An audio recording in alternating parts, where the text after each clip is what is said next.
नमस्कार दोस्तों, आप देख रहे हैं ऑटोमैक चैनल। और आज इस वीडियो में बात करने वाले हैं बहुत इंटरेस्टिंग टॉपिक के ऊपर। और टॉपिक है कि हमारा कूलिंग सिस्टम कितने टाइप का होता है ऑटोमोबाइल में। तो बेसिकली मैं बात करूं, ऑटोमोबाइल में कूलिंग सिस्टम 3 प्रकार का होता है। एयर कूलिंग, दूसरा हमारा लिक्विड कूलिंग और थर्ड हमारा ऑयल कूलिंग। सबसे पहले समझना ज़रूरी है कि कूलिंग सिस्टम डिप्लॉय क्यों किया जाता है हमारे ऑटोमोबाइल में, कार में, बाइक्स में। हमारा जो इंजन है उसमें मेटल पार्ट्स होते हैं। सारे मेटल पार्ट्स आपस में मिलकर काम करते हैं जो कि मैकेनिकल एनर्जी क्रिएट करते हैं। मैकेनिकल एनर्जी क्रिएट होने से जो फ्यूल जलता है उससे मैकेनिकल एनर्जी क्रिएट होती है और उसके साथ साथ हीट एनर्जी भी क्रिएट होती है। तो एक्सेसिव हीट एनर्जी को इंजन से बाहर निकालना पड़ता है। अदरवाइज अगर उसको ना निकालें तो इंजन के सीज होने के या उसके ख़राब होने के, पार्ट्स डैमेज होने के, वियर एंड टीयर होने के खतरा ज़्यादा हो जाता है। तो सबसे पहले तो ये समझना ज़रूरी था। अब बात करते हैं सबसे पहले एयर कूलिंग सिस्टम का। एयर कूलिंग सिस्टम मोस्टली उन इंजन में होता है जो कम पावर डेवलप करते हैं और जिनमें हीट ज़्यादा डेवलप नहीं होती है। फॉर एग्जांपल जैसे हमारी बाइक्स हैं 125 सीसी, 150 सीसी के आसपास तक की जो बाइक्स होती हैं उनमें एयर कूलिंग सिस्टम इस्तेमाल किया जाता है। आप देखते होंगे कि बाइक में इंजन और इंजन के ऊपर इस तरह से धारियाँ जैसी बनी होती हैं, फिन्स जिनको बोलते हैं। इन फिन्स के अंदर एयर जाकर थोड़ी देर के लिए ट्रैप होती है। थोड़ी देर ट्रैप होना मीन्स वो ज़्यादा एक्सेसिव हीट बाहर निकाल पाएगी। अगर वो बिल्कुल प्लेन होता तो एयर उतनी देर तक स्टेबल अंदर नहीं रह पाती, उतनी देर तक अंदर ट्रैप नहीं रह पाती। तो उसकी वजह से फिन्स बनाई जाती हैं जिसकी वजह से एयर जो है वो एक्सेसिव हीट बाहर निकाल पाती है।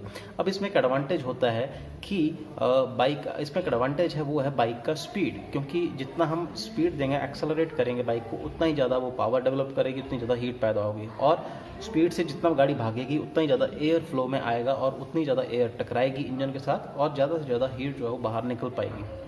दूसरा बात करता हूँ हमारा ऑयल कूलिंग सिस्टम।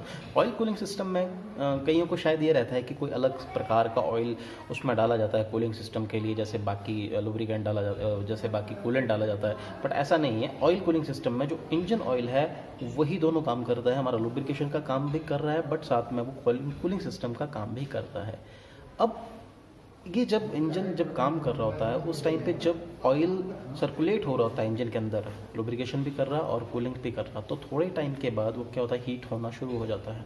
और जब कोई इंजन ऑयल हीट होना शुरू हो जाता है तो उसकी जो विस्कोसिटी, जो गाढ़ापन होता है वो कम होने लगता है। कोई भी लिक्विड है जब उसको हम गर्म करते हैं या गर्म होता है तो उसकी विस्कोसिटी कम होती जाती है।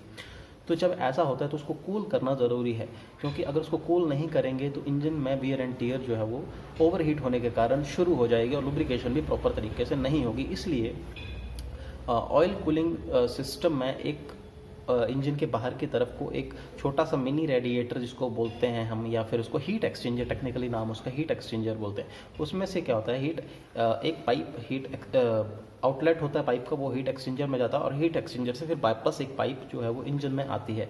अब जो जाने वाली पाइप है उसमें ऑयल जाता है हीट एक्सचेंजर में, वहाँ पर हीट को वो डिसिपेट कर देता है एयर में और वापस ठंडा होकर फिर बाइक में आ जाता है। अब इसमें जो है वो एयर भी साथ में हेल्प करती है, इसलिए कई बार इसको हाइब्रिड कूलिंग सिस्टम भी हम बोल देते हैं, जिसमें ऑयल के साथ साथ एयर भी अपना काम कर रही है। तो होप आप इस चीज़ को समझो। तो ये oil cooling system I think Pulsar में दिया गया है और आई थिंक अपाचे आरटीआर में दिया गया है। तो थर्ड बात करते हैं हमारा liquid cooling system. Liquid cooling system उन बाइक्स में वैसे आपको पता है कि गाड़ियों में डिप्लॉय होता है, क्योंकि गाड़ियों में हैवी इंजन होते हैं, इसलिए वहाँ पे हीट ज़्यादा पैदा होती है। हीट ज़्यादा पैदा होती है तो हमें कूलिंग भी उतनी करनी पड़ती है। वैसे ही बाइक में जो हैवी इंजन वाली बाइक्स होती हैं, जैसे अगर मैं बात करूँ जैसे आजकल डोमिनार बाइक है या हमारा KTM बाइक है, जो 200 सीसी या उससे ऊपर की बाइक्स में ये लिक्विड कूलिंग सिस्टम यूज़ किया जाता है। इसमें सिंपल एक बाहर रेडिएटर लगाया जाता है, जैसे गाड़ी में सिस्टम रहता है वैसे ही लिक्विड कूलेंट वहाँ पे डाला जाता है और इंजन के चारों तरफ वाटर गैलरीज बनी होते हैं, छोटे छोटे गैलरीज बनी होते हैं जैसे हमारे गाड़ी के इंजन में होता है, और कूलेंट डाला जाता है। कूलेंट उन गैलरीज में सर्कुलेट होता है और इंजन की एक्सेसिव हीट को लेकर बाहर होस पाइप के थ्रू हमारा रेडिएटर में जाता है और रेडिएटर में फिर दोबारा एयर वहाँ पे काम करती है। रेडिएटर में कूलेंट जब फ्लो हो रहा होता है उस टाइम पर कूलेंट को एयर जो है वो सामने से आने वाली एयर जो है उसको ठंडा करती है और वापस ठंडा कूलेंट फिर वापस से इंजन की जैकेट्स में, वाटर जैकेट्स में चला जाता है और वहाँ पे दोबारा कूलिंग सिस्टम का काम शुरू कर देता है। तो सबसे इफेक्टिव सिस्टम माना जाता है लिक्विड कूलिंग सिस्टम।